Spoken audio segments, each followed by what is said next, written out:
Travel is more than just ticking off countries. It's about the people, the culture, the food, the moments. I'm Pippa Hudson, and on Wonder the World, I invite you to join me every week as we explore destinations both near and far, with the help of fellow adventurers who share their unique travel stories. Listen to my podcast wherever you get them. And now, The Money Show with Stephen Grootes on 702. Let's walk the talk. The Money Show with Stephen Grootes is brought to you by ABSA Corporate and Investment Banking. ABSA is a proud lead sponsor of B20 South Africa 2025. Good evening. Welcome to the program. Good to be with you this Monday evening. Plenty to come. We'll be talking about the amount of money that our farmers are making selling goods to the US, just as that market may be about to close its doors to us. Of course, the gold price doing very nicely as a result of exactly the same dynamic. Astonishing how we sort of get balanced out just because of gold so much at the moment. I don't know if you've got a view on this. I mean, one of the big sort of lingering stories around electricity, it's not just around tariffs, but is whether or not smelters are good value in our situation. Smelters use an unbelievable amount of electricity. They do create sort of downstream jobs, if I can call it that. And of course, they use heat essentially to make iron and steel and all sorts of other things. Then we saw in the last month, the ferrochrome producers said they were closing 2 smelters in South Africa. It was just too expensive to run them. They suggested that there needs to, and Glencore, I think, has suggested that there really does need to be some sort of government intervention. But government intervention, how? Already those prices are negotiated, and I imagine that per sort of megawatt or per watt, they're paying less than you are, because that's the only way this is going to work. But when we're in a situation where we're still a bit constrained, do we really need them? Well, the electricity minister, says we do. I don't know. I mean, I do think we might find, and I realize this may sound strange, but in 10 years' time, we'll be producing so much more electricity because the price of renewables is still going down. No matter what the Trump administration thinks or does or subsidizes, the fact that Texas or the UK use so much renewable electricity just tells you that the price is going down. The economic case is pretty much unanswerable. But for smelters, I imagine you need consistent power, and that really is going to be the problem. I don't know if you've got a view on that this evening on 011 883 0702 021 446 0567. And then looking forward from 7:30 to talking to Matthew Pearce, in a way, sort of one of the prime voices of South African rugby, and someone who's been the sort of soundtrack to so many of the great Springbok victories. We'll talk to him about his career. I'm fascinated by how much prep he has to do before. One of the questions I'll be asking him, I guarantee you. Looking forward to that conversation from 7:30 this evening. Good to hear from you tonight. You might well have a view on how difficult it is to start airlines in Africa. And if your company's been the victim of any kind of cyber hack, how difficult was it to recover? We'll be talking about that in about 40 minutes. 011 883 0702 021 446 0567. And of course, voice notes this evening on 072 702 1702. The Money Show With Stephen Grootes, live on 92.7 and 106 FM. Streaming on the Prime Media Plus app. and DSTV channel 856. Well, confirmation today that our agricultural exports to the US were up by 10% in the first quarter of this year compared with the previous period. On the same period last year, so as I understand the numbers, first quarter last year, first quarter this year, an increase of 14%. And this all comes while we're still negotiating a trade deal with the US. There are currently tariffs in place on our goods. You know, Wandile Seklobo, of course, the agricultural economist at the Agricultural Business Chamber. Wandile, good evening. This does look like quite a sustained, quite a significant increase in exports to the US. What's been driving it? I think, Stephen, what we are seeing here is perhaps maybe 2 things. One, more of outlining again how important the U.S. market is to the South African agricultural sector in as far as how valuable for those few commodities that are going there. The second point, one would say, look, the whole talk about the tariffs, we perhaps maybe were trading at that time before any of this kicked in. I wouldn't even go as further and say we front-loaded some of the products, because you are dealing here with a seasonal crop that only come into the market at a particular time. And that means then we may have to have a better judgment with the May and June data, because even April we didn't have as much volume of the fruits that are usually dominant at this time of the year to be able to push to the U.S. market. I mean, the big risk to us, of course, is that those doors become shut, maybe just through tariffs and pricing, and that has a huge knock-on effect to everybody.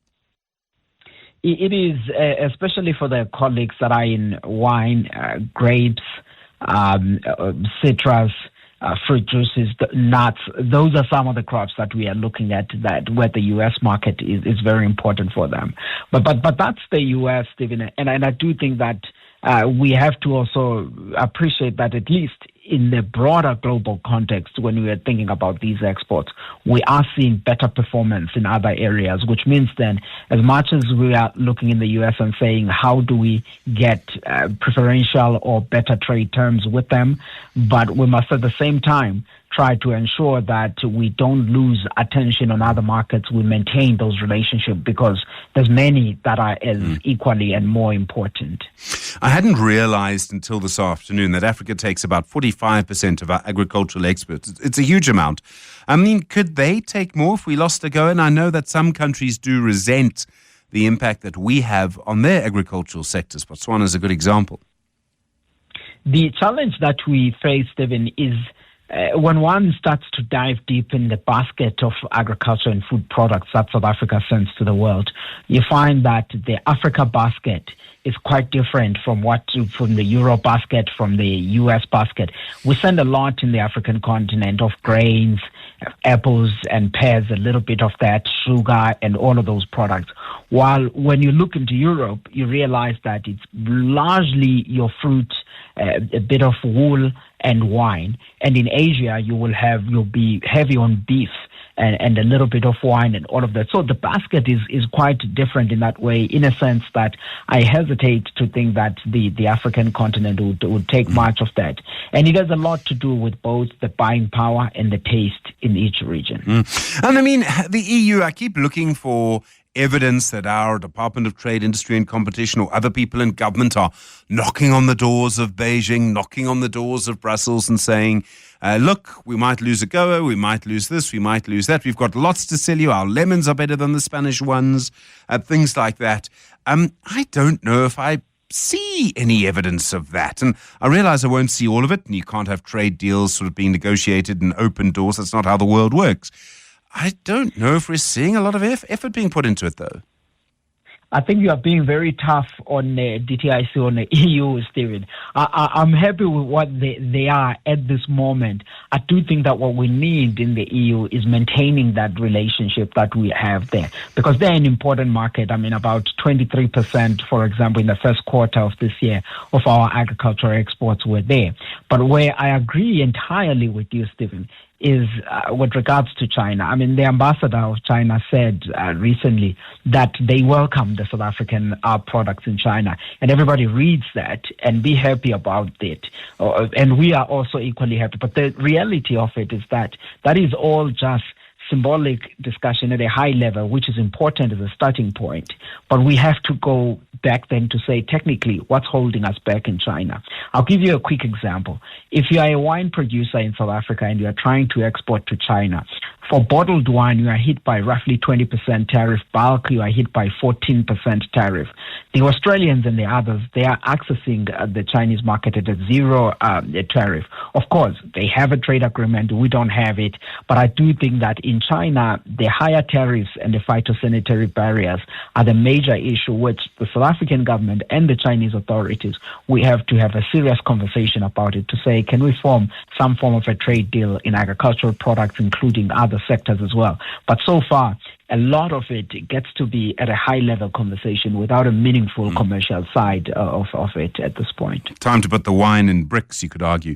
There was a report in Business Live this evening about the National Treasury. They've confirmed, as I understand it, that the refund on the fuel levy that farmers pay will be increased. So in the past, farmers were refunded 80% of the fuel levy they paid on diesel. From the next financial year, that's the one coming, not the one now, they'll be refunded 100%. Now, the fuel levy is going up at the same time, but farmers are net gainers from this. It helps, Stephen, because I think you and I have talked about this the farmers, if you look at let's take the grain farmer, for example. If you look at their profile of their input costs, fuel makes up about 13% of the grain farmers' input costs. So when you get a bit of a relief there, it allows them then to be able to produce a little bit more, producing with a little bit better input costs. And I think then over time, when you're thinking about the output of what we get out of agriculture, then that does help a lot in that context, especially in an environment where, as a country, we don't have much control on the farming inputs. We import 80% of the fertilizer that we use, 98% of the agrochemicals. So when you have this component where at least the domestic policymakers can offer a little bit of a relief, because other areas you are really exposed to global markets and the exchange rate. So I think this is something that is positive for the sector and very thoughtful of the Treasury to consider it. Wandile Seklobo, thanks very much indeed. Agricultural economist at the Agricultural Business Chamber. Really appreciate the time. 7:02. Stephen is on The Money Show. 6 to 8 p.m. A report on News 24 that there was a comment this morning from the Electricity and Energy Minister, Kgonsientsoro Makgopa, that he believes government will help him to restart smelters that have been closed over the last few years. Smelters use a huge amount of electricity. Normally, they have some sort of negotiated tariff with Eskom. That means that smelters are probably getting their electricity for less than you're paying for yours. At the same time, though, smelters lead to the creation of jobs sort of downstream in the economic chain. Chris Yelland is the Managing Director at EE Business Intelligence. Chris, good evening. I mean, just in the last month, Marafe Resources has closed 2 smelters because they weren't economical to run. Is this plan by Ramakgopa realistic? Well, I'm not sure that it is, Stephen. The point is that the major input cost, as you said, of these energy-intensive smelters is energy, electricity. And the price of electricity is going up. And basically this means that they are no longer very competitive on global markets. Most of their products are exported. And if you're not competitive, what can you do about it? Well, you can try and reduce your input costs, which is electricity. But the trouble is the costs are going up. So what has been done up to now is that the costs of electricity have effectively been subsidized. In other words, offered at below cost-reflective prices, below what companies like mines and industry would pay. And ultimately, that makes them maybe extends their competitiveness for a period of time. But the regulators only allowed these special pricing agreements for a particular set period of time, after which they end. And at that point, these companies are going to face a price shock as the real price of electricity hits them. And just remember that when you are subsidizing the price of electricity to these smelters, somebody pays. In other words, it's perhaps more value-adding customers are subsidizing customers that are not competitive, that are not efficient, and the only way they can compete is to have cross-subsidies from companies that are competitive and produces added value to the extent that they can cross-subsidize. I don't think it's sustainable in the longer term. I mean, smelters were based here, as I understand the history of it, Chris, you'll know it better than I do, because Eskom offered them very cheap power in the 1980s when there was a surplus of power, and that lasted, as we know, all the way through until roughly 2007. I mean, a lot would have to change to make this economical again, and I'm not sure that it will. Well, I don't think there's really any way that you can make it competitive other than by subsidizing the price of electricity, thereby reducing their major input cost. But then the other parts of the economy pay that subsidy. So it's a net zero. It's a zero-sum game. What they gain is paid for by the rest of the economy, and I don't think it does the economy any good to subsidize and extend the life of non-competitive industries that actually, in the end, only existed in the first place because South Africa at the time had a huge surplus of electricity and was able to have these special pricing agreements to sell this electricity. Look, anything that Eskom got at that stage was better than nothing. So they could sell it at very low prices because they had the generation capacity, wasn't impacting the economy to give them special prices, and it was helping balance of payments and all those things. But it's very different now. We have a shortage of electricity. Now, by giving certain industries lower than cost prices is seriously impacting the economy, and it's causing cross-subsidies, it's causing distortions in the economy. And when these special pricing agreements end, there's this price shock, and they are no longer competitive, and then they will go out of business. It's as simple as that. I do think that, and this would be the optimist in me, Chris, speaking, not necessarily the rational person, I would expect over the next, call it 10, 15 years, there will be a lot more electricity being generated in South Africa, and a lot of that would be renewable. So you might find that actually there's a lot of electricity coming in all sorts of different ways. The problem, of course, is that for smelters, I imagine you need consistent power. So you can have as much renewable power as you like. It might not do the business because it's not dispatchable. Stephen, in the next 10 years, we're going to be decommissioning a very large chunk of coal-fired power. We are going to need a lot of power, but I don't see that we're going to have such a surplus that it can, turn the tables, for these energy-guzzling industries. I think the industrial strategy of South Africa should be to try and focus on higher value-adding activities for which South Africa may have a competitive advantage. The competitive advantage of the past was the fact that we had the lowest cost of electricity in the world by a long way. We don't have that anymore. So this is no longer one of our competitive advantages. We should be looking at industries where we do have competitive advantages that are ultimately sustainable. And I think that cross-subsidizing loss-making industries with very little chance of turning the tables is just, throwing money into a big hole. Chris Yellen, thanks so much. Managing Director at EE Business Intelligence. The Money Show. The markets. Tana Mongwes, Portfolio Manager at Macro Solutions at the Old Mutual Investment Group. Tana, good evening to you. Finally, some results from Raubex. It does seem that cloud around that whistleblower claim has been lifted and the share price doing very nicely. Good evening, Stephen. Good evening to your listeners. Yes, the Raubex came out in bloody sense saying that, there was an external investigation done, and they found that the allegations were unfounded. And on top of that, they released a really good set of results, and the market was happy with the numbers, and the share price speaks for itself.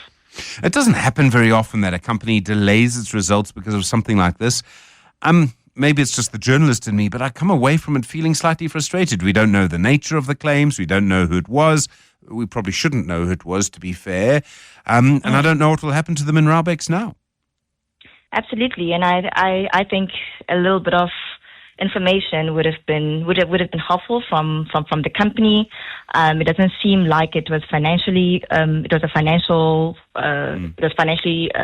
relevant in that regard.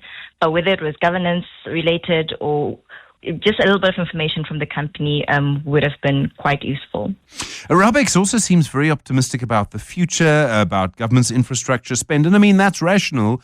I am concerned, of course, that government has made these promises before, but if government spends the money that it's promising to spend, we should see a very different infrastructure sector in, say, 5 years' time. Absolutely. But, you look at Raubex's numbers and they've got a record order book. But I must stress, while we've seen the government coming back onto the table in terms of issuing tenders, a lot of it is still private. There's still private funded projects that are coming in.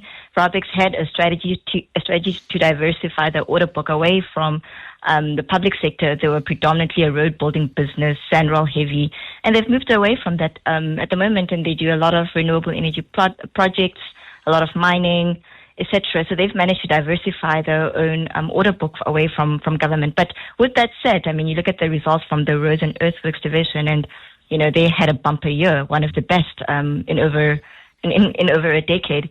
So I think at the moment it's working for them, and it's quite positive for South Africa to see any sort of infrastructure spend going on. And momentum, solid performance from them, but it's a 9-month update. Some metrics were down a little bit.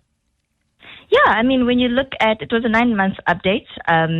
When you look at the new business premium volumes, they were softer relative to this time last year. And I mean, Momentum does have quite an ambitious target for 2027, and we're looking to tomorrow in the Capital Markets Day for a little bit more information on how they're planning on improving the profitability across some of the divisions, what they refer to as, a value of new business premiums. So we're looking to see how they get to that 1% to 2% across some of their big divisions, including Momentum Corporate and Metropolitan. We've seen some improvements, some sustained profitability and growth across the Momentum retail business, hoping to see that continue. But what we're looking mostly from Momentum is what they're going to do with the excess capital. Positively, they've been good at buying back shares, etc. At December, they had about 7 billion excess capital, which was double what they wanted to hold. So from an investor point of view, from the market, we're looking to see what they're planning to do with that excess capital in terms of shareholder returns. But just also how to get to the 2027 target. So we're looking to tomorrow for that Capital Markets Day to get more insights. Tana Mongwe, thanks so much. Portfolio Manager at Macro Solutions at the Old Mutual Investment Group. You're with The Money Show, bringing the time to 6:30. Travel is more than just ticking off countries. It's about the people, the culture, the food, the moments. I'm Pippa Hudson, and on Wonder the World, I invite you to join me every week as we explore destinations both near and far, with the help of fellow adventurers who share their unique travel stories.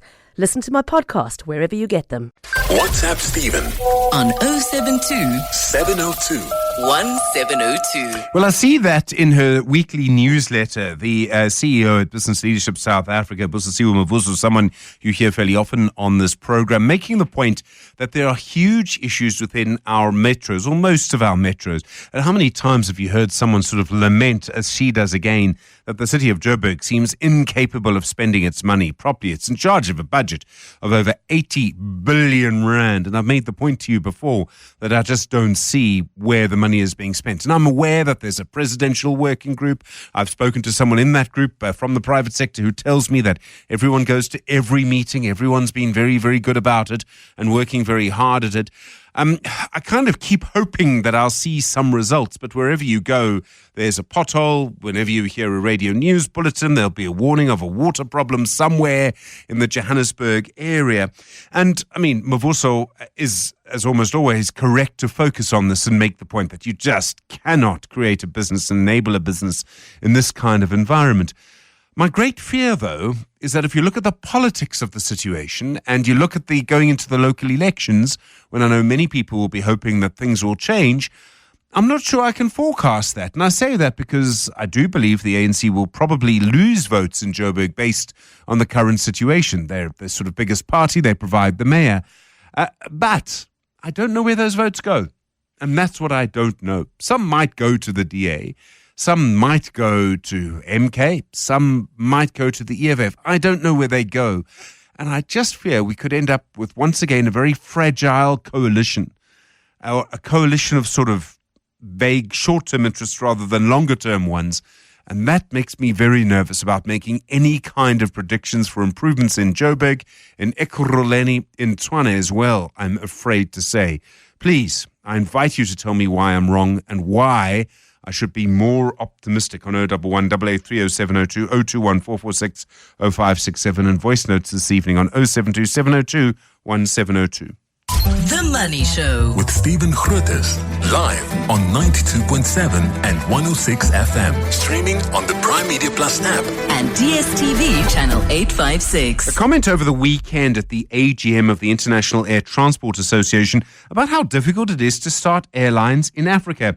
The IATA Vice President for Africa and the Middle East, Kamal Al-Hwadi, saying he believed the cost of starting up an airline in Africa were much higher than the rest of the world, and that African governments are still using protectionism to protect their airlines. And this kind of affects us in a way. There's currently at least one case involving an airline that's been accused of sort of not being South African enough. Lyndon Burns is the Managing Director of Plain Talking. Lyndon, good evening. Do you agree with this diagnosis? Is it much more expensive to start an airline in Africa than it would be in other places? Hi, Stephen, everyone who's listening this evening. Yes, I can't disagree with Camille. He's absolutely on the mark.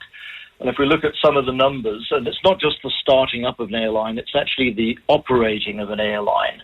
And you spoke about some of the protectionism. Here's one example for you, which I just checked before I came on air.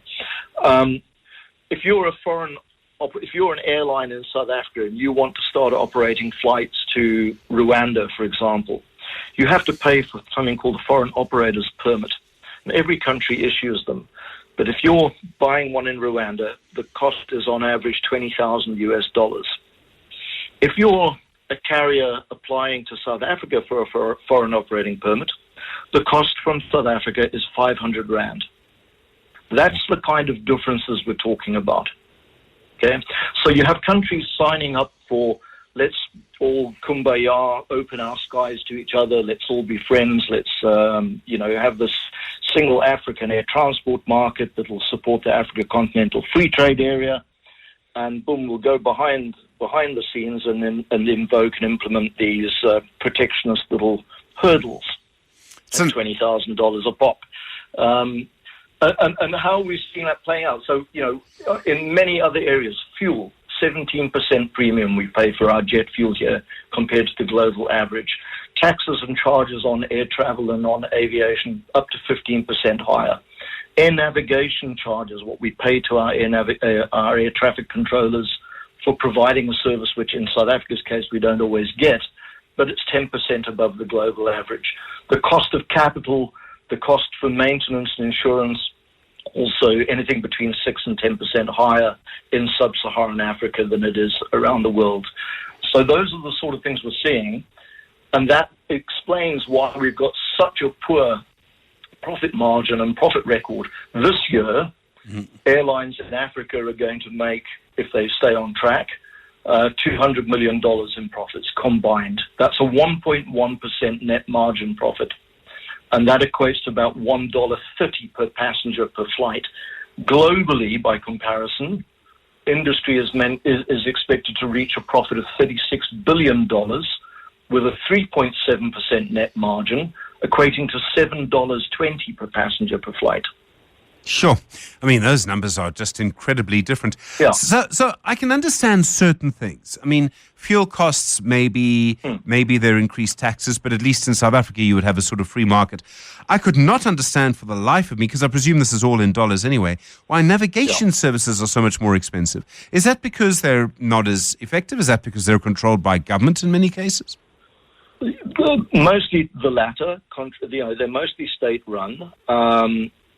It's a very competitive sector. There's a shortage of controllers and airspace designers around the world, especially in the USA and in growing markets like the Gulf region. And at the same, African providers want to try and retain those experts, but they're having to pay them higher salaries, of course. And if you're generating most of your revenues in soft currencies like rands or pula or Zim dollars, there's a huge delta that you've got to close. And that's the same across the board with all airline costs in the region. Every time the rand devalues, airlines have got to pedal that much faster to close that gap between the rand and the dollar.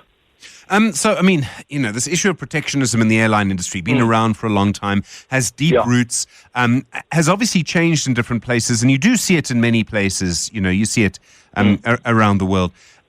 Is there any scope for it to change? I mean, sometimes you would think maybe a COVID would change. It doesn't seem to have happened. It seems to really linger for a long time, this idea of protecting our skies.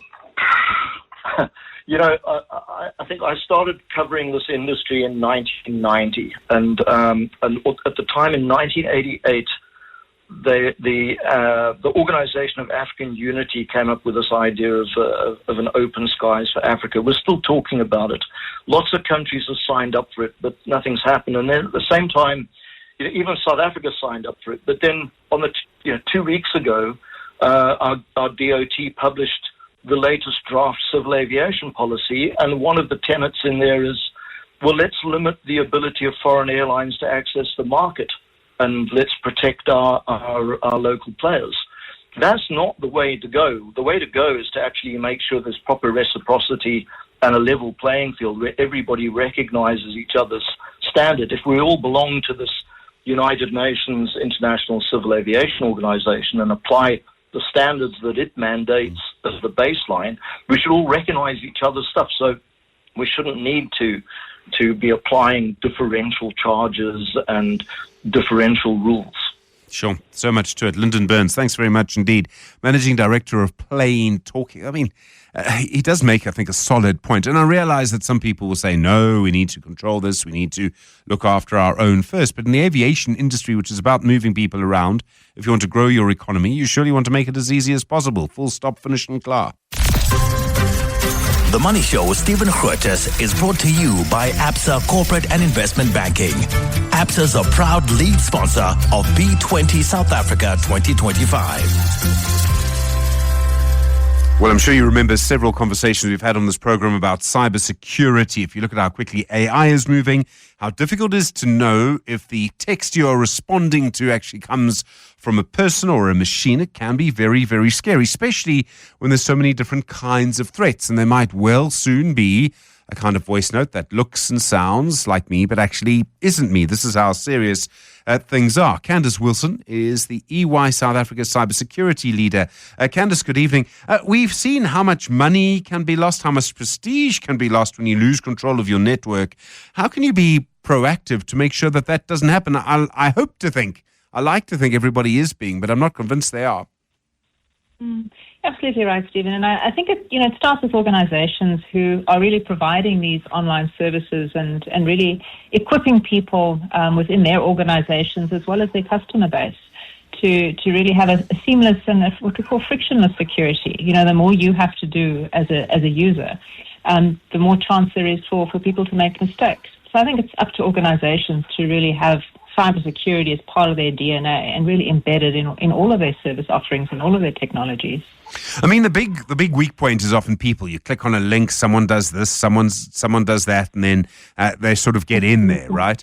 And I know, and I've been a part of, and I've seen the sort of training that you get, and then what happens, and people who work in this industry or in financial institutions have told me the humiliation when they're the one or they're the person in their team who forces them all to go through extra training. But you're holding people to a very high standard. And I wonder if we can really go on like that. I mean, obviously you have to do it. I mean, I get that. But I do wonder if actually it kind of, in a way, someone's going to have to come up with something better. I have no idea what that could be. Absolutely. I mean, the cost is also staggering. 22 billion rand we're losing just to ransomware. So there's a lot at stake. But there are ways in which you can help people. I mean, just using the digital technology, using gamification to make people more aware. It's like, any writing an exam. You don't know what the questions are going to be, but the more you practice and the more you're familiar with what to look out for, the better chances you are of doing well in an exam. It's no different with cybersecurity. The more we equip people, the more we show people what to look out for, the better equipped they will be when it really is an attack. In a way, the balance between those, let me call them just hackers as a shorthand phrase. So the balance between hackers and those like you who secure networks, imagine the balance moves back and forth a little bit. So there'll be a time when it seems the hackers are ahead. There'll be times when it seems those who protect the networks are maybe ahead. And I say this only having sort of seen what's been reported. So I know there have been several hacks. There's a pipeline in the US, the hospital groups there. There have been one or two here. It seems to me almost like the hackers are kind of ahead. Is that right? Absolutely. I mean, I think it's generous to say that, those defending the systems have ever been, ahead. Think about it like, a leaking roof. The water's going to find a small leak, no matter how wonderful the rest of the roof is. The same with cybersecurity. The hackers are going to find that one little vulnerability, that one little hole in your network. So what we need to do is really have a, holistic approach. We need to be able to protect things, but also respond. And importantly, this is a community. Nobody gets a competitive advantage by being secure. I think we need to work together to, share information, share what we're seeing across the industry to really protect ourselves, protect the industry, protect South Africa. Would help to catch the people who do it. I know that's very, very hard. A lot of commentary, and I mean, if I had to type into my Google right now, threats of AI, the first would probably be you're going to lose your job, thanks. The second would probably be you're going to get hacked. You can, of course, use AI defensively as well. Absolutely. And AI is one of those areas, or shall I say cybersecurity is one of those areas where AI has been used for quite some time. So it's quite sophisticated and it's getting better every day. You can use AI to learn what's happening from a threat perspective. You can use AI to really automatically and teach itself how to combat and how to protect against cyber threats and cyber attacks. So absolutely. We should be using the technologies that are really the ways into our networks to also protect our networks. The cost of protecting yourself. The people who do it are, I'm presume, if they work for banks, very, very well paid, and I hope so. You kind of want them to be like your airline pilots in a way. But is the cost of cybersecurity becoming more and more expensive? And at some point, it just becomes prohibitive. I suppose it's a cost that, we have to consider as part of doing business. It shouldn't be, an add-on cost. We recently, did a survey, and we found that organizations that embed cybersecurity into their projects from the beginning actually have a 10% saving on the overall cost of those projects. Cyber just has a different viewpoint, a different way of looking at technologies, which can actually add value to an organization. So it needn't be just a cost. But there is a critical skills gap. You're absolutely right. Quite a scary statistic is only 15% of organizations in South Africa have dedicated cybersecurity staff, which means they must be relying on people who are doing it, part-time or have some cybersecurity skills, or they're outsourcing it. So we really do have a critical shortage. Candice Wilson, thanks very much indeed. The cybersecurity leader at EY South Africa. I've heard so many cases like this, and I'm sure, and unfortunately, there will be more to come. I do worry that for some businesses, the cost of doing business is already so high. You get to a point where how much more can you spend on cybersecurity? You have to cut back somewhere. No company can spend, half its budget on security, and yet you kind of have no option. The problem, of course, is the people who do this are absolutely faceless. They conduct interviews with journalists virtually. They've done things with my broadband, for example. And journalistically, that is correct. I would do the interview too. It is an astonishing thing that we're seeing, and a very, very dangerous, I think, dynamic that we're seeing as well. Don't forget, in the next hour, we'll speak to the CEO of AutoZone. They've come out of business rescue. We'll ask Dion De Graaff how they did it. Really looking forward to the conversation as well with Matthew Pearce, the broadcaster, the rugby broadcaster, coming up in about half an hour from now. You with The Money Show, it's 7 o'clock. And now, The Money Show with Stephen Grootes on 702. Let's walk the talk. The Money Show with Stephen Grootes is brought to you by ABSA Corporate and Investment Banking. ABSA is a proud lead sponsor of B20 South Africa 2025. Good evening. Welcome to the second hour of the program. I'm Stephen Grootes. Lots to come. We'll hear from the CEO of AutoZone in just a moment. They're out of business rescue, about how difficult that was to do. We'll also review the book, The 5 Types of Wealth, a transformative guide to design your dream life. It's by Sahil Bloom. And then don't forget Matthew Pearce, his career, how he did it. We'll speak to him. Really looking forward to that. The rugby broadcaster, of course. All of that to come. You know the numbers. 011 883 0702 021 446 0567. 702. Stephen is on X. At Stephen Grootes. Shares in Telkom had a very nice day today, and it flagged even sort of higher earnings than it had originally expected. It's making nice profits, and it's kind of managed to turn itself into a company that I suppose in the main you probably know for doing two things. The one is running a cell phone network, and the other is for rolling out fiber, and it seems to be doing it very, very well. It really is an example of a company that succeeds, and I'm old enough to remember trying to get Telkom dial-up internet. And I can still, as I talk to you now, hear the call center music in my head. Da, da, da, da. as I kind of, wait to speak to a human being and then try and actually get it going. We're talking 20, 25 years ago. It is important to remember that companies can recover. As you know, we've been watching the situation at Pick n Pay very closely because it is important to just know that they can. But it also shows you how important it is to make the right decisions, get the right people. And this, let's not forget, was at one stage in its life a state-owned entity. 7:02. 7:02. Stephen is on The Money Show. 6 to 8 p.m. I don't know if you've had a car that you've taken or had tyres done at the car equipment and tyre chain AutoZone. You might well have popped in there, had a battery or something sorted out. It did go into business rescue, went through a very rough time. Now come out of it, and considering that many companies never really make it out of business rescue, this is quite significant. Dion De Graaff is the CEO at AutoZone. Dion, good evening. I really appreciate the time. Any company going into business rescue isn't going there because they want to. They're in a tough situation. It must feel pretty good to come out of it. Yes, good evening, Stephen, and hello to you and your listeners. Absolutely. It's a good feeling to get out of it. As you said, not every company manages to get out of it. We did the hard work, and we luckily are out of it and looking forward to the next phase of our journey. What was the hard work? What did you have to do? I mean, obviously you had to make some changes, I presume. So the biggest change we had to make was really to come up with a better, more suitable funding structure. That, however, was in many ways some of the easiest part of the change. The hard work was really making sure that all of our stakeholders, our staff, our supply partners, and every stakeholder around our organization really was going to walk with us on the journey and make sure that we got the right support to get through business rescue. And making sure that stakeholder alignment was there was really the hard work. I mean, you've got to do a lot of convincing. And in your business, it's kind of, in a way, a sort of fast-moving consumer good. You need stock regularly. You need to be able to move things. You need to have them at the right time, all of that. I mean, it's quite a lot of customers, quite a lot of role players, quite a lot of suppliers in your game that you have to keep happy. Yeah, 100%. And we immediately took a very transparent approach, made sure that all stakeholders knew what the situation, where we were. We also took a very visible approach. We made sure leadership was available and visible to everybody so that people could get their questions asked and answered.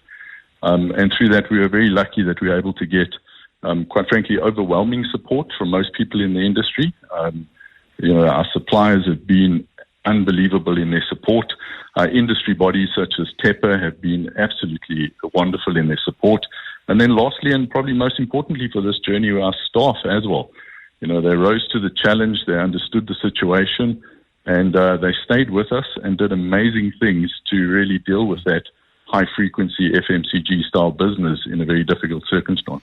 Well, part of the difficult circumstance, I'm sure, was a sort of slowing economy. That must make it really quite complex.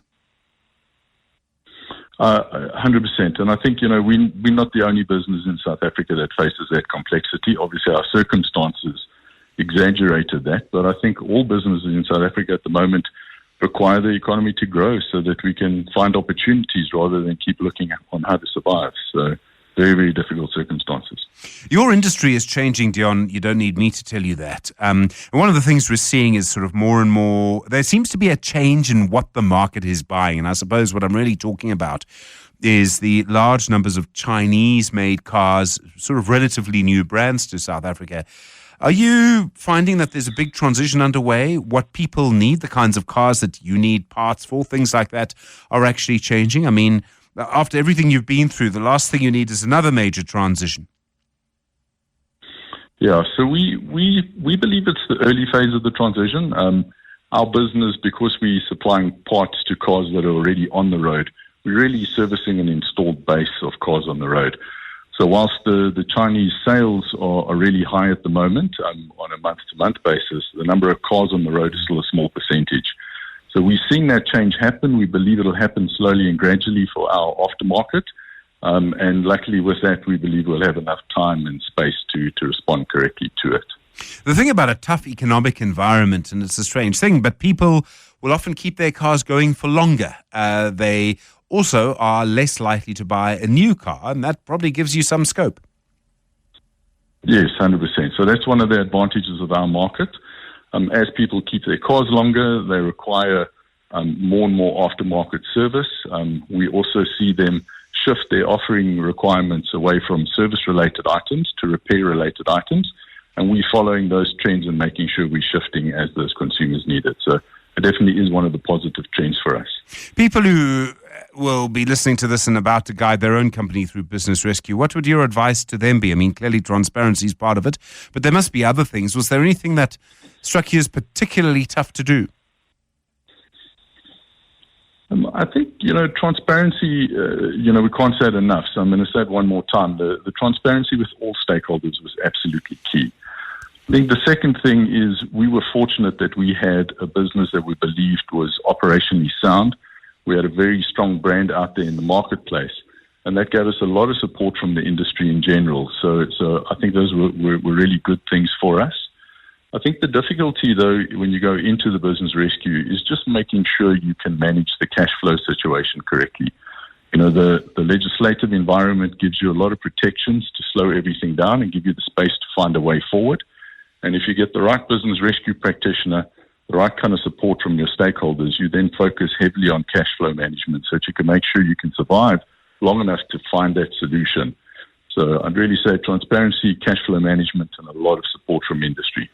Dion De Graaff, thanks very much indeed. CEO of AutoZone, really appreciate the time on The Money Show this evening. The Money Show on 702. Monday to Friday, 6 to 8 p.m. One of the things we've been talking about really over the last 6 months or so, and it goes back longer than that, of course, is increased geopolitical risk and what that means for any business that you're involved in, how hard it is to actually protect yourself from anything. And along with that are sort of things that change. And I was really struck by what I think has become a big change in warfare. And I'm talking about the Ukrainian attack on Russian airfields over the weekend, whereas I understand the reporting on it. Essentially, the Ukrainians paid truck drivers, Russian truck drivers in the main, they wouldn't have known what they were carrying, to transport sort of wooden pallets, almost they looked like little wooden houses, on trucks. They were 4,000 kilometers inside Russian territory. Once they were parked near certain Air Force bases, as the drivers were still there, the drones came out of these little huts and went and destroyed the aircraft. What I'm trying to get to is it's a staggering example of how quickly something like warfare has changed. Now, imagine in any kind of warfare, economics becomes vitally important. And suddenly, how important it becomes if you're running, say, for example, a Russian or Ukrainian cell phone network, to try and protect your cell phone towers against something like that becomes almost impossible. And I can't help but wonder, maybe there are a couple of CEOs who've been reading those reports, looking at that and adding it to the sort of list of things they have to worry about. The drone technology involved in this is absolutely incredible, and arguably Ukrainians are the world leaders in this at the moment for obvious reasons. They've been forced into that situation. But it did just make me wonder if they can do that with that kind of precision, the commercial opportunities, but also the opportunity to really take out someone who's hostile to you, or even in the worst of situations, just a hostile competitor. It's absolutely staggering. The Money Show. Business books. Well, tonight's book is The 5 Types of Wealth, a transformative guide to design your dream life by Sahil Blum. Ian Mann is, of course, our book review. He's a Gateway Business Consultants. Ian, good evening. Before I say anything, there are lots of books like this. And there are times when I'm like, they can't all be right, guys. Like, seriously, how many ways can there be to sharpen a pencil? I think that is firstly that the sharpening of the pencil has to be contemporaneous. Yes. You probably put in an electric sharpener today where you wouldn't have done it before. Yes. So I think things are different. I think this is an interesting book, and I would say that it's particularly a useful book to younger people. The man's probably in his 30s. That's very young. Yes, it is. I know. Terrible. And he said he was having a drink with a friend of his, and his friend said, "How are you doing?" And he said, stock answer, "Good, but so busy." And it's almost like a badge of honor to say, "I'm so busy." Yeah. You can't say. And his friend said to him, he said, "Well, how are you doing?" His friend said, "I'm making time for the important things." He said it was like a splash of cold water in his face. And then they got talking about family, and he said, I live in California. My father, I think he teaches at one of the universities on the other side of the country. He said, how often do you see him? I said, I see him about once a year. He said, how old is he? He says, 65. He says, do you realize that statistically you'll only see him 15 times in your entire life? Gee. He said that made him sit up. He also he got into Stanford. When he finished Stanford, he decided I must make money. And he's brought up, I suppose, if his father's a university professor, he wasn't poverty-stricken. But he said he had a friend who was like seriously rich, who had all the latest things all the time. And it said never occurred to him to ask if he was happy. Never occurred to him to ask whether he would have preferred a meal in a cheap restaurant with people who loved him, or the cook's special meal that was made for him alone every night. And he started saying, what does this all amount to? And he points out that Mark Twain said, it's not what you know that gets you into trouble. It's what you know that you think is true and believe is true that gets you into trouble. And he said he believed that if I make enough money, then I'll be happy. And he said he realized he wasn't happy. And he started, that's where he got to this book. What he's done with this book is the book is designed, and he identifies the 5 types of wealth in the world. I just want to touch on just a couple of them because you'll see what it is. The key with this is, he says, if you had to close your eyes and say, what would my best day be at age 60 or age 80, whatever it is, what would your best day be like? He said, what's very interesting is they're almost all exactly the same. What your best day would look like. And none of them has got anything to do with money. Yes. And the interesting part, so Peter Drucker, smart man. Peter Drucker, yes. He said that what gets measured gets managed. He said if you don't measure the 5 types of wealth that you have, you're not going to get them. They're not going to come there on their own, and it's going to come back and bite you eventually. He tells stories about interesting people, lots of people. He tells a story about Mark Rudolph. Mark Rudolph was the founder and the first CEO of Netflix. And this is a man who's really worked very, very hard. And he said early on he realized that he didn't want to be an entrepreneur on his 7th startup and his 7th wife.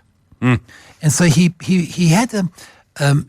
adopted a life razor, like Occam's razor, where he cuts through all the nonsense. His life razor was this. He said for the last 30 years, every Tuesday night at 5 o'clock, he leaves the office. If you want to talk to him at 4:30, you better walk with him to the car park. He leaves every single night. He said, I've been doing that for 30 years. And every Tuesday night, him and his wife either go to a movie or window shopping or do something together. Now, this idea of finding things that are going to give you time wealth are something that you have to put aside time for and think about quite carefully. He suggests he has lots of good suggestions. They are good. And I like this idea of finding something that really will make a qualifiable difference in your life. Thinking that this idea of I'm a person who always stops at 5 o'clock because I care about my wife. I'm in control of my time, and then it has all spill-offs to other areas of your life. And I think that that's quite an important issue that we often forget. The other, and you'll see how these, if you do it correctly, it'll have ripple effects all over.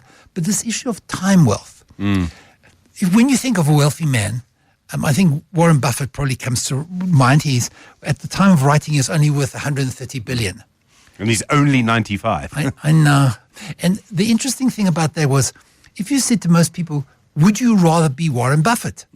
They'd say in a heartbeat. You say, well, think of it this way. Would Warren Buffett prefer to be you? He's 95. You know, how old are you?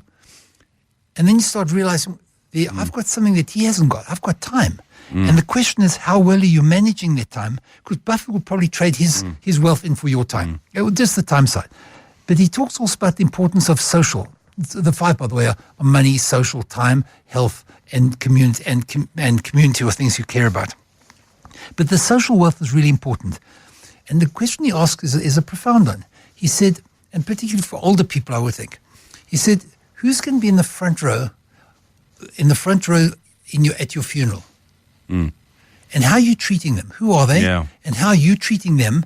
And what are you doing to ensure that happens? Have you bothered telling them how important they are? And are you treating them as if they're the most important people in your lives? And what happens is that the most important, I think we underestimate the power of friends and society. There's a longitudinal study's been done for about 75 years at Harvard, and it's still going. And what they found was that loneliness is worse for your health than regular smoking and regular drinking. They also said that if you can find people who've got satisfying relationships at 50, they're the healthiest ones when they get to 80. We've got to, if we don't put aside time to develop our social lives, it doesn't work. And just think of kids. If you have children, until they're 12 or 13, you're the most important person on the planet. By the time they get to 13 and 14, all their friends are, and then you become an Uber taxi in a hotel. And if you don't pick up and deal with these things when they can and give them the energy that they have to, you're going to mess up. Why I like this book particularly is because he does focus really on reality. There's a lot of techniques he uses that I think even if you just read the book and never did any of the exercises, exercise simply keeping track of how am I doing on these 5 things. He doesn't believe you're going to do all 5 at once. Different seasons of your life, they'll be different. But one of the things he points out was there was a Reddit post that went viral. It said, 20 years from now, the only people who will remember that you worked late at night were your kids. Wow, yes. And he said that was a really interesting thing. Yeah. And he said when he was young, he recalls going on, and he said, I'm not sure about, he said, yes, that's true, but I'm not sure it's completely true. And he questions everything. I just want you going to see there's a different sort of book. And he said when he was young, his father took him on a trip across the country. His father was going to a speaking engagement. He said, I must have watched 12 movies, one after another, the whole day. And my father didn't watch one. And I said to him, you didn't watch a single movie? He said, let me tell you why. I was working on my presentation. And it's because I work hard on my presentation, I'm able to take you on trips with me. Yeah. And I think that sort of balance, that reality. And the conclusion of all of this is basically your wealthy life may be enabled by your money, but in the end, it'll be defined by absolutely everything else. And then he's got a Lao Tzu quotation, which I really like. He said, if you don't change direction, you'll probably end up where you're heading. Sure. That is fascinating. Thank you very much indeed, Ian Mann, the CEO at Gateway Business Consultants. The book is called The 5 Types of Wealth, a transformative guide to design your dream life by Sahil Bloom. As you've heard from Ian, clearly a superior example of books in this genre. Just gone to 7:30. The Money Show. With Stephen Grootes, live on 92.7 and 106 FM. Streaming on the Prime Media Plus app. And DSTV channel 856. So from time to time, we get to interview someone in this segment around their career, someone who you probably know really well. And the person who is our guest this evening, he has a sort of, I suppose I'd call it a side hustle in the finance business, but you probably know him from this. Battered, bruised, and soundly beaten in Yokohama. There it is! The gong has sounded! Pollard kicks it into the stands, and there is indeed a cup of gold at the end of the South African rainbow. Here it is, the Springboks, champions of the world. Halala, amaboka boka, halala. I'm talking, of course, about Matthew Pearce, and he joins us now. Matthew, it's a great honor to talk to a broadcaster who is just as good at his job as you are. I get goosebumps when I hear that sound. Do you still? Thank you for having me, Stephen. Yes, I absolutely do. And I've been very blessed to be part of this current generation of Springbok rugby, you know, having covered 4 Rugby World Cups. The previous 2 had their share of disappointments, as you'll recall. But 2019 in Japan, 2023 in France made the disappointment worthwhile. I mean, that's the nature of sport, not only international sport. There is lots of jeopardy. There are ups and there are downs. But the downs in the case of this Springbok team are very much outweighed by the ups. And we've had some incredible moments, some incredible memories, and a wonderful time in South African sporting history to have been a part of it. It is incredible, and you've been the soundtrack to so much of that. You started in sport, and I read today you were the editor of Sports Illustrated, I think it was Sports Illustrated, the magazine, at a really young age. I mean, did you grow up as sort of one of those people who are always mad about sports? I mean, I certainly did. I just never got to make any money from it. Yeah, I was always mad about sport from a very young age, and that editorship really was the result of a number of things falling into place in succession, sort of the classic case of right place, right time. I studied human resource management, industrial psychology at university, and then a postgrad in marketing. But while I was at university, one of my friends, and I still to this day, I'm not 100% sure why he recommended me, but he was freelancing for the Cape Times newspaper at the time, writing 2-3 paragraph reports on club rugby and club cricket. And at the change of season, when there was rugby and cricket, they had a need for more freelancers. And for some reason, this friend of mine recommended me to the editor. And I started writing these very basic reports on club rugby and club cricket.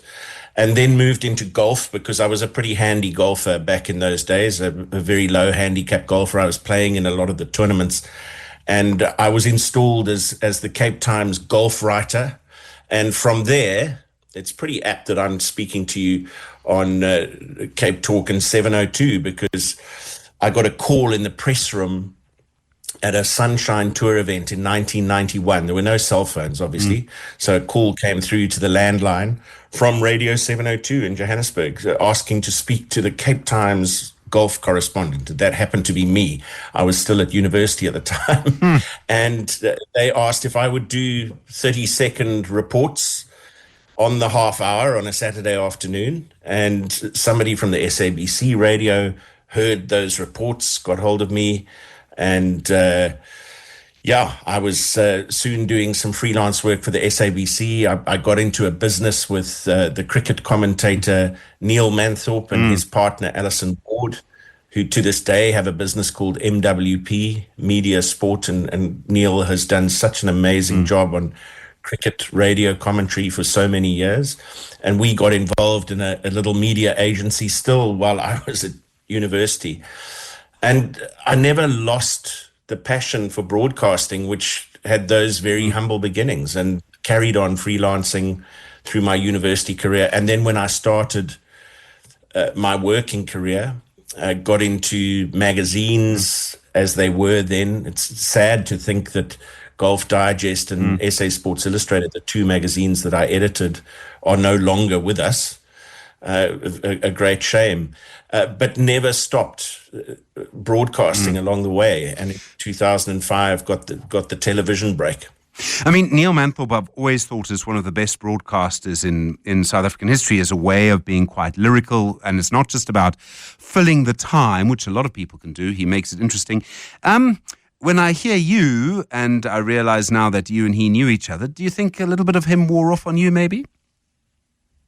Oh, without doubt. I learned a lot from Neil, and he was actually best man at my wedding. We don't see each other nearly as much as we used to these days, but in the early 90s, we were working a lot together and traveling to golf tournaments. I did cricket commentary with Neil and got to learn a lot through him about filling time as well. There's some very funny moments, which I won't go into now, when there was some technical problems with the scoreboard. One game in particular out at Paarl, where we were completely reliant on the electronic scoreboard, and it went on the fritz.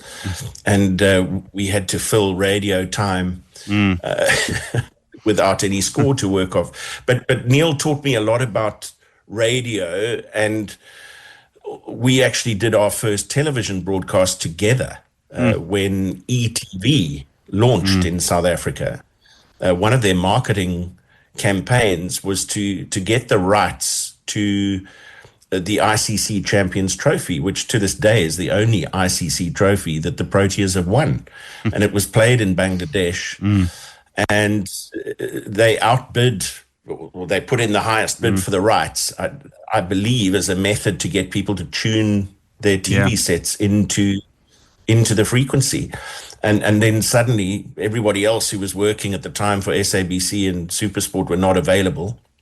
And they plucked these two chaps from radio, Neil and I, and off they went to front their broadcast. So that was the first entry into television.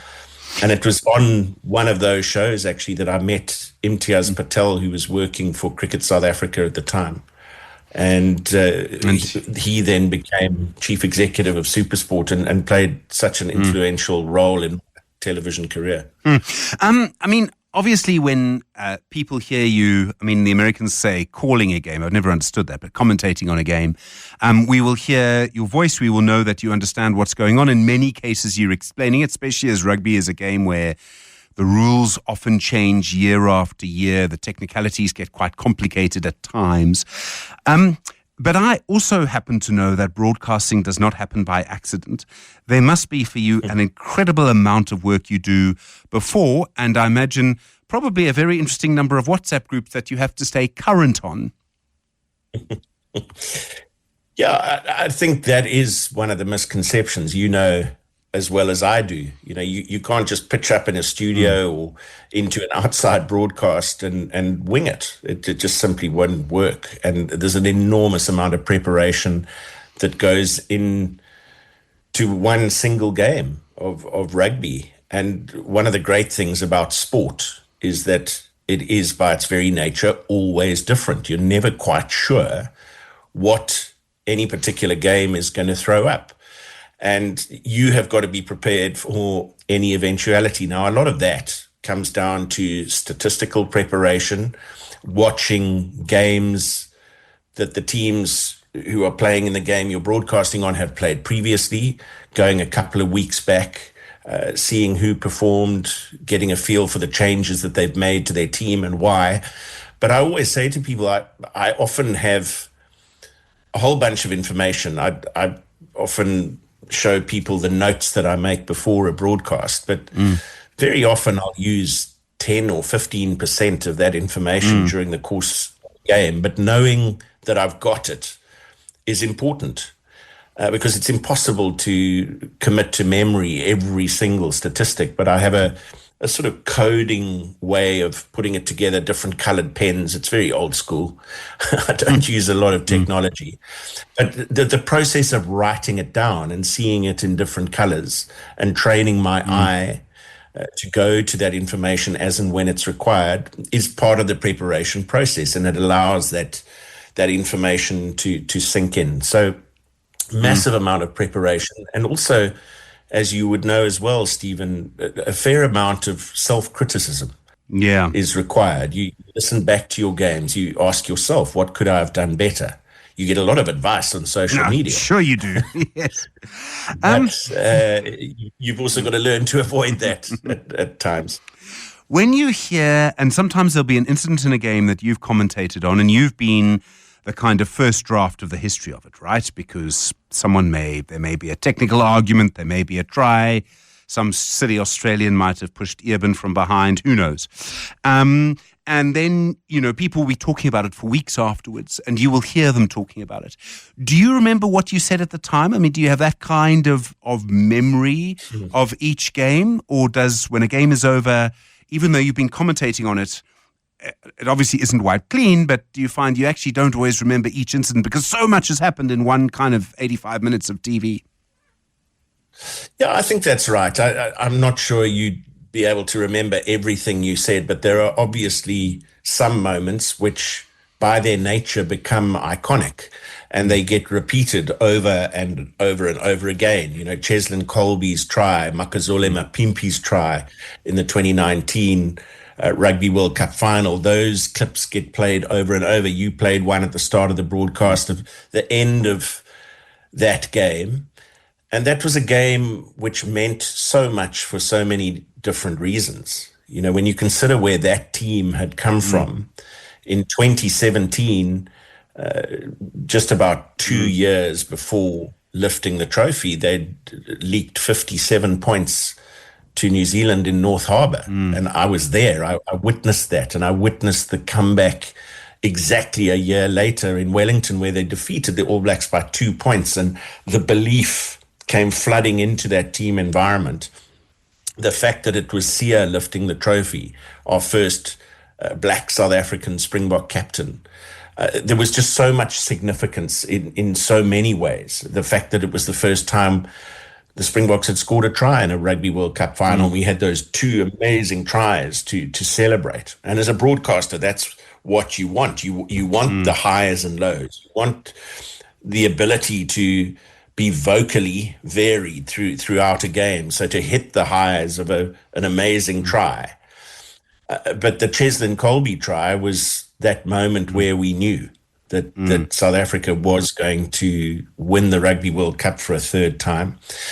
And then you fast forward to France and you realize that, wow, 1 point. That was, you're talking about the quarterfinal. That was, I couldn't stand watching it. It was incredible.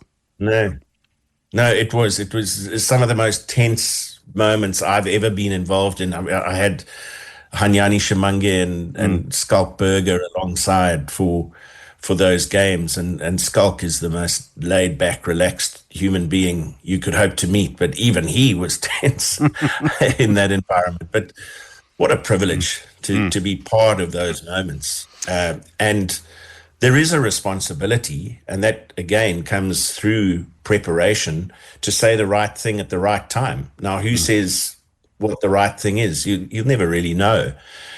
But what you do know is that whatever you do say will be encapsulated in history for a pretty long time, because no matter how it comes out, it's going to get replayed over those pictures time and time again.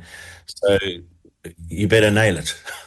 No, that responsibility, I think, comes through. We're speaking to Matthew Pearce this evening, the sports commentator. He does other things as well. More on his career in a moment. The Money Show with Stephen Grootes is brought to you by ABSA Corporate and Investment Banking. ABSA is a proud lead sponsor of B20 South Africa 2025.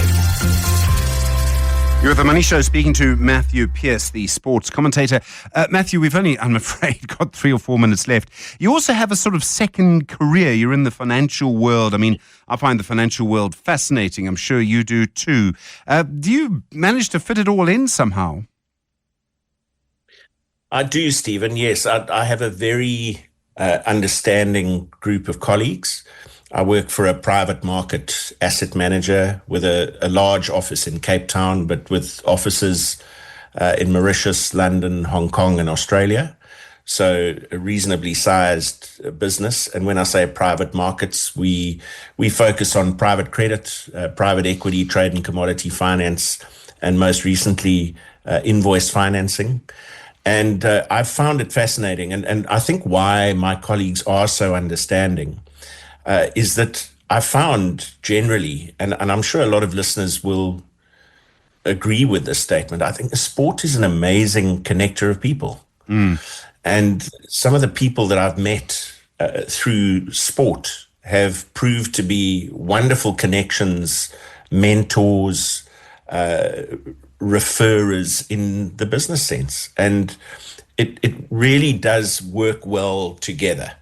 So, and it's a wonderful business to be involved in. The chief executive I've known almost my entire life. Funnily enough, we were actually at nursery school together.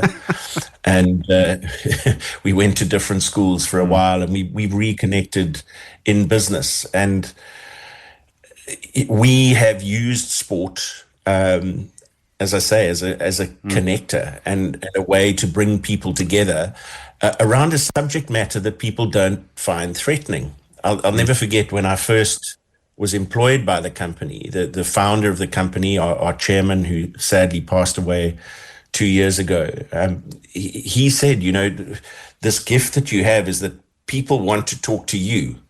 Yeah. And that's a fascinating tool in business. is that they're not threatened by your subject matter. On the contrary, they actually want to come up and find out what the latest is in the Springbok camp and what's going on.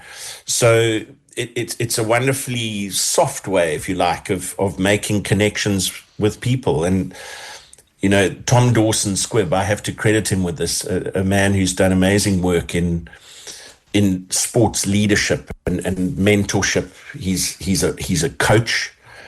He coached the Ike Tigers. He's worked with the Stormers. He's worked with the Proteas cricket team. And he did a little seminar for us at work. And he came up with this incredibly powerful 3-word statement, which I absolutely condone, which is connection before content. And I think that sums up the way I've run my business career as well, is that I find the power of connection with people more powerful than the content that you're trying to share with them. So make the connection first, and the content can come afterwards. We've got literally 45 seconds left, Matthew, and I can say that to you because you know exactly how long 45 seconds is. You've done 4 World Cups. We've won 2 of them. You've done at least 1 Lions series. From what you say, from the way you say it, 2 Lions series, the blood clearly flows as strongly as it did. You clearly get going as much as you did the first time. Absolutely. Every single one is a privilege. It's over 150 test matches now for me. I don't say that lightly, and every single one of them has a special memory attached to it. So you need passion to do the job. So as long as it continues to burn, and as long as I'm still wanted and appreciated, I've got lots left in me. Matthew Pearce, thank you. Real honor to speak to you. Thank you very much indeed. The sports broadcaster, as you heard, he has a financial career as well. And of course, the rugby commentator whose voice really is the soundtrack to so much of what's happened in our country over the last few years. The Money Show with Stephen Grootes is brought to you by Absa Corporate and Investment Banking. Absa is a proud lead sponsor of B20 South Africa 2025. Well, that's it for The Money Show, I'm afraid. We, of course, will be back with you tomorrow. Lots of money to flow between now and then. Good evening. It's 8 o'clock.